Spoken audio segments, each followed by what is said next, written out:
We're going to go down the rabbit hole of plastic recycling today, and it's absolutely crazy. Did you know paper, you and I, we recycle 66% of all the paper we use every year. But do you know what percentage of plastic we recycle every year? 5 to 6%.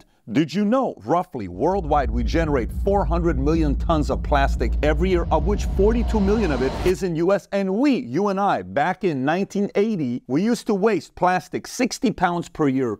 You know what we're doing today? Over 220 billion per year. And we've known about this problem, that nobody is recycling, because of a study that was done by Vinyl Institute. They came up with a conclusion in 1986 that recycling merely postpones disposal without offering a permanent solution. Bunch of other numbers I want to share with you, which is kind of wild. We're going to talk about that today. Okay, so if you get value out of this video, give it a thumbs up and subscribe to the channel. Let's get right into it. Did you know plastic became available, the first product, in 1907, but mass production didn't start till 1952. Matter of fact, if you look at this chart here, this is how much plastic production was taking place annually worldwide. Look at 1950, nothing. Look at 1976, bingo, 89, double again, 2002, double again, and then look at from 2002 till today to where we are today is absolutely wild. 400 million tons of plastic every year. By the way, just 70 years ago, it was nothing. Meaning, this is not yet a problem that we all know a lot about.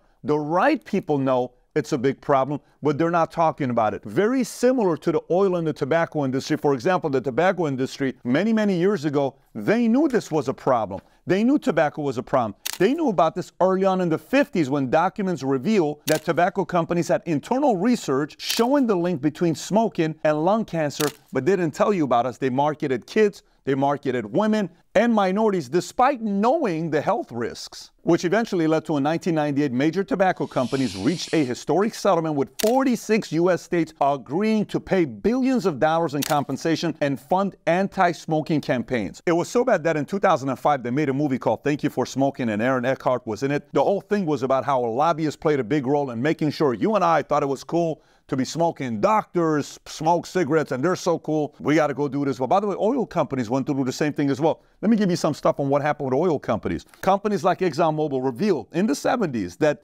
there's a link between what fossil fuel emissions do with the climate, but they didn't want you and I know about it, right? And by the way, many of these guys paid big money in fines. BP paid $29 billion in fines. I think Exxon paid $1.5 billion in fines, 388 different settlements. There's a list of things I can talk to you about. And according to the International Energy Agency, the burning of fossil fuel accounted for around 73% of global greenhouse gas emissions in 2020. But guess who they also hired? A lot of lobbyists. Why? Because there's a lot of money in oil, which is fine. They're being capitalists. But now when it comes down to our risk, our health, right? And by the way, this is oil and tobacco, right? Let's go back to the plastic recycling. Watch this. Remember when I said to you 400 million tons of plastic waste is every year? Do you know what percent of it ends up in landfills in our natural environment? Ready? 60% of it. That's 240 billion. But let me continue. In comparison, U.S., remember how we said 42 million tons, metric tons of plastic every year, highest in the world? In comparison, the U.S. produces almost twice as much as China and more than all of the countries in EU combined. This next one's pretty crazy. More than 8 million tons of plastic enters the ocean every year.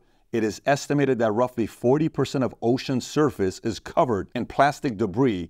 And if our plastic consumption behavior continues, scientists warn that there will be more plastic than fish in the ocean as soon as 2030. This may be a little bit of fear porn by the scientists, but do you believe the fact that there's a lot of plastic and trash in the ocean? How often do you go to the beach, you're like, what the hell is this all about? Or you're going with the boat, you're like, why is it so dirty over here? I believe that. 100,000 animals die from plastic entanglement every year. Let me give you a couple more here. Humans ingest 5 grams of plastic every week. You know what that is? That's 1 credit card every week. Every week you and I eat 1 credit card, which by the way, in 10 years time, we would have eaten 5 pounds of plastic and 44 pounds worth of plastic over the course of our lifetime. We eat a lot of plastic, folks. COVID-19 added another 26,000 tons of plastic pollution in the ocean. The whole mask and everything that we had going on, that's a whole different story that we're talking about. And by the way, the list is long, so a lot of companies want to be able to say, well, we do recycling, we do all this stuff. Even Starbucks, check this out. Not one of these plastic food service items, including the polypropylene cup lids that Starbucks touts as recyclable, has ever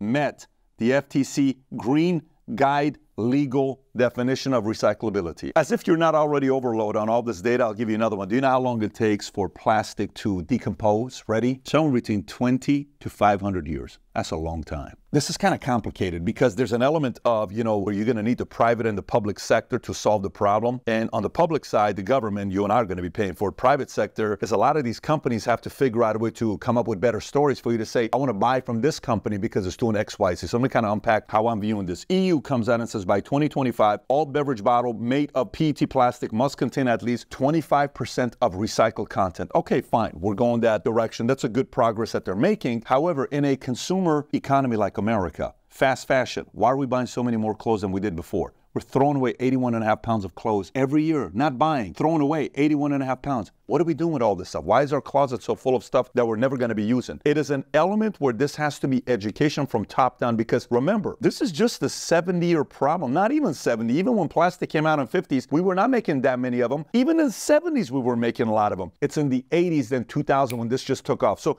even if we look at this chart, 2002 till today is when it skyrocketed, which is what? Only 22 years. What does it tell you? It doesn't take 22 years to be a crisis, but go 40 years, 60 years, 80 years. You and I may not even see the price of this, okay? I don't know how old you are. I'm 45, but our kids will and our grandkids will. So should we kind of like delay the problem and let it go? I don't think so. I think we need to kind of partner a private and public sector to work together, maybe create certain incentives for companies who choose to do it in the proper way, and let's recognize them. And others, you don't recognize them. And also incentivize some entrepreneurs to choose ways that they can help clear these landfills and work with the public sector to say, hey, here's my offer. This is what I can do and help you clean it up. Hey, government, what are you willing to do for it? And maybe those two team up together to make something happen here, because I don't think this is a small problem. 400 million tons a year. We're not talking about a decade, what we've done the last 20 years.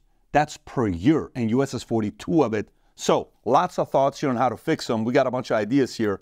I'd be curious to hear your thoughts. If you have any ideas or thoughts, comment below. Okay, so if you got value out of this video, give it a thumbs up and subscribe to the channel. And if you enjoyed this video, there's another video I did on fast fashion. If you've never seen it, click here to watch it. Take care, everybody. Bye-bye, bye-bye.